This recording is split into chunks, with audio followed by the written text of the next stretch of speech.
आदिलाबाद में आज रायतो वेदी का 100th एपिसोड मुकम्मल होने पर आज एक वर्चुअल मीटिंग रखी गई, जिसमें ज़िला कलेक्टर राज श्री शाह और खानापुर एमएलए वेदमा बुज्जू ने किसानों से रूबरू आकर एक पैगाम दिया,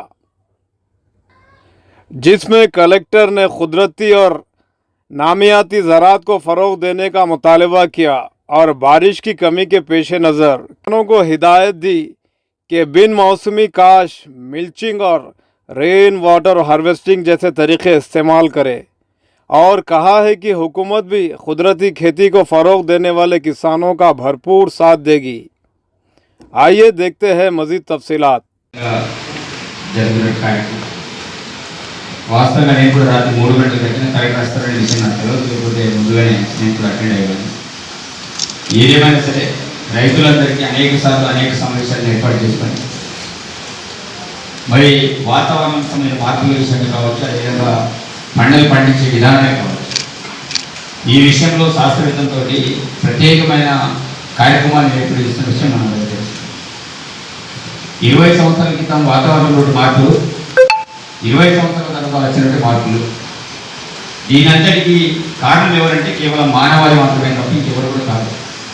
వాతావరణంలో సమూలమైన మార్పులు చెందడానికి కారణం మనుషులే. ఇక్కడ జంతువులు కాదు, ఇంకెవరు కూడా కాదు, మనుషులే.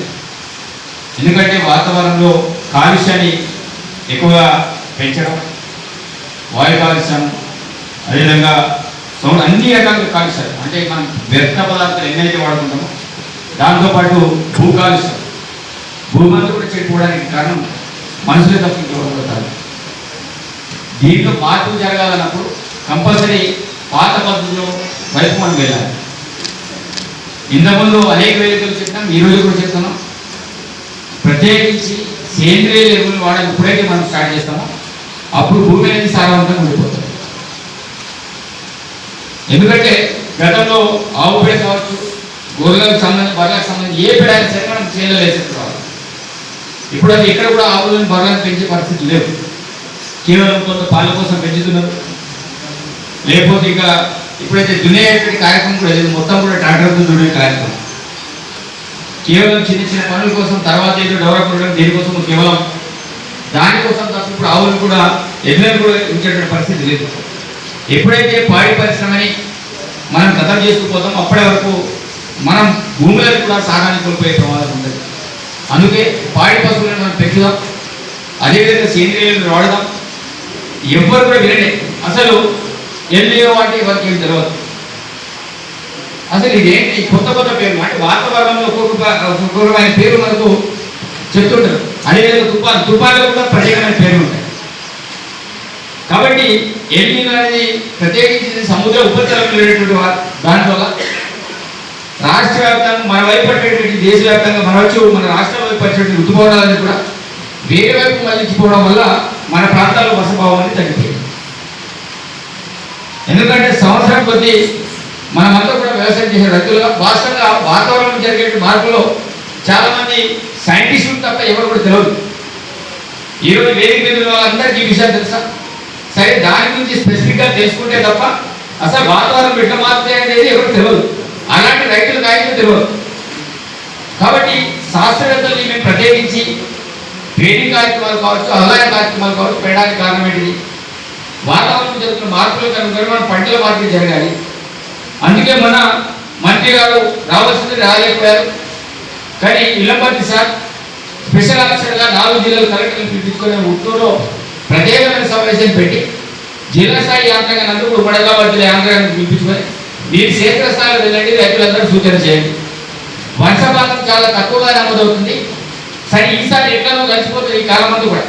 కానీ వచ్చే ఎండాకాలంలో తాగునీటి పరిస్థితి ఏం కావాలి? మనం ఇప్పుడు ఎంతో కొంత వాటర్ ఉంటుంది, కానీ ఈసారి వర్షాలు ఒకవేళ పుష్కలంగా పడకపోతే వచ్చే సంవత్సరం విపరీతమైన నీటి ఎద్దడి ఉంటుంది. మనం ఎండాకాలాన్ని మనం దృష్టిలో పెట్టుకొని పనిచేయాల్సిన పరిస్థితులు ఉంటాయి. మనం ఇప్పుడు అనుకున్న మామూలు వర్షాలు వచ్చినాయి కదా, మన పంటలు పడినంత మాత్రం కాదు కదా. పంటలు పడితే మనకు వాటితో అవసరం లేదా? రేపు భూగర్భ జలాలు అక్కడికి పోయిన తర్వాత మనం తాగునీరు పరిస్థితి ఎట్లుంటుంది ఆలోచన. మళ్ళీ హైదరాబాద్ నుంచి ఆంధ్రప్రదేశ్ వ్యవసాయ శాఖ మంత్రులు తుమ్మల నాగేశ్వరరావు సార్ అండ్ వారితో పాటు అక్కడ సీనియర్ అధికారులు అందరూ కూడా మళ్ళీ ప్రతి మంగళవారం మనం ఏ విధంగా రైతు నేస్తం కార్యక్రమం ద్వారా ప్రొఫెసర్ జయశంకర్ అగ్రికల్చర్ యూనివర్సిటీ నుంచి మరి రైతులకి ఏవైతే మంచి సలహాలు ఉన్నాయో అవి అందజేయడం జరుగుతుంది. దాని సందర్భంగా ఈరోజు 100 ఎపిసోడ్ పూర్తి చేయడం అంటే చాలా సంతోషం. సో దాని సందర్భంగా మళ్ళీ ఇక్కడ ఉట్నూరు మండలంలో రైతు వేదిక ఉట్నూరులో కూడా ఈ కార్యక్రమం పెట్టడం జరిగింది. ఈ కార్యక్రమంలో ముఖ్య అతిథిగా వచ్చేసిన గౌరవనీయులు స్థానిక శాసనసభ్యులు వెంకటబొద్దు పటేల్ గారు, మన మార్కెట్ కమిటీ ట్యాక్స్ చైర్మన్ గారు, స్థానిక సర్పంచ్ గారు, కొత్తడి గారు సర్పంచ్ గారు మరియు రకాల సర్పంచ్ గారు, డిఓ గారు, అందరు గారు, అందరూ అధికారులకి, ఇక్కడికి వచ్చిన మళ్ళీ రైతులపడి మీడియా మిత్రులకి, గ్రామస్తులు, రైతులకి అందరికీ కూడా నమస్కారం తెలియజేస్తూ, ముఖ్యంగా ఇందాక మీరు విన్నటప్పుడు కొందరు రైతులు మంచి సూచన సలహాలు కూడా ఇచ్చారు. ఒక రైతు ఆమె ఏం చెప్పింది అంటే, ఎందుకు మనం యూరియా డిఏపి వాడుకోవాలి? ఒక రైతులు ఆమె చెప్పేటప్పుడు మీరు విన్నారు, మనం యూరియా డిఏపి వాడుకుంటే మళ్ళీ ఇప్పుడు ఎల్లీలో ఏవైతే ప్రభావం ఉన్నాయో ఇంకా ప్రభావం అవుతాయి. సో యూరియా డిఏపి వాడుకోకుండా మళ్ళీ ఇందాక మంత్రి కూడా సర్పంచ్ గారు కూడా అది చెప్పినట్టు మన ఆవు పెంట కానీ తర్వాత న్యాచురల్ ఫార్మింగ్ అంటే వ్యవసాయ సందర్భంగా ఏవైతే ఫార్మింగ్ ఉంటాయో మనం ప్రకృతి వ్యవసాయ ఫార్మింగ్ చేస్తే తప్పకుండా చాలా వరకు మేలు కూడా జరుగుతాయి. గతంలో అంటే ఇటువంటి రసాయనిక ఫార్మం లేకుంటే గతంలో రసాయనిక ఫార్మం లేదు కదా, అప్పుడు అందరూ కూడా ఏ విధంగా వ్యవసాయం చేశారు? ప్రకృతి వ్యవసాయం చేశారు. సో ప్రకృతి వ్యవసాయం చేసిన వల్ల మళ్ళీ ఈ ఎల్లినో ప్రభావం కూడా ఏదైతే ఉందో తగ్గుతాయి. సో దాని సందర్భంగానే మళ్ళీ యూరియా డిఏపి తప్పకుండా తగ్గించాలి. దాని గురించి అక్కడ రైతులు కూడా చెప్పడం జరిగింది. వారు జరిగినటువంటి వాళ్ళు చేసినటువంటి ఏవైతే వాళ్ళ పొలంలో ఏవైతే మళ్ళీ ప్రయోజనం చేశారో దానికి వారే మళ్ళీ మీ అందరికీ కూడా చెప్పడం జరిగింది. సో నేను ఇక్కడ ఉన్న రైతులు కూడా కోరుతున్నాము, మనం యూరియా డిఏపి ఎంత మళ్ళీ తగ్గించగలిగితే అంత బాగుంటుంది.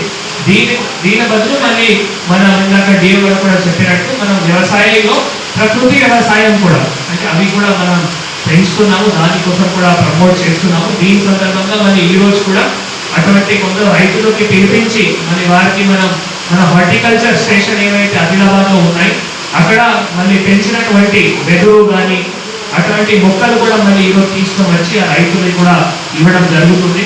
సో ఎవరైతే రైతులు మళ్ళీ ప్రకృతి వ్యవసాయం అట్లా చేస్తారో వారికి తప్పకుండా ప్రభుత్వం నుంచి అన్ని రకాలు కూడా సహాయం కూడా ఉంటాయి, వారికి కూడా తెలియజేస్తున్నాము. దీంతో పాటు మళ్ళీ ఎల్నినో సందర్భంగా కూడా మనం చూస్తే ఇప్పటి వరకు 38% తక్కువ వర్షం మన జిల్లాలో పడ్డాయి. 38% అంటే మొన్న నేను ఎమ్మెల్యే గారు ఒక మీటింగ్ చేసేటప్పుడు అప్పుడు 43% ఉండేది, కానీ ఈ వారంలో మళ్ళీ వర్షం పడిన వల్ల ఇంకా 5% కూడా తగ్గినాయి. ఇప్పుడు 38% ఉంది. రాబోయే రోజుల్లో కూడా మళ్ళీ వర్షం బాగానే ఉంది. మన వాతావరణ శాఖ వారు ఇచ్చినటువంటి సమాచారం ప్రకారం ఈ వారం కానీ లేదు మళ్ళీ మనం ఆగస్టు 1st వారంలో కానీ కూడా వర్షం బాగానే ఉంది. కాబట్టి రైతులు మళ్ళీ ఎక్కడైనా కూడా మన ప్రతి ఒక్క రైతు వేదికలో ప్రతి ఒక్క గ్రామంలో కూడా అవగాహన సదస్సు కూడా చేయడం జరుగుతుంది. అంటే ఏ విధంగా మళ్ళీ ఒకవేళ జర్మినేషన్ రాలేదంటే మళ్ళీ ఇంకొకసారి సోయింగ్ కూడా చేయాల్సిన అవసరం పడవచ్చు.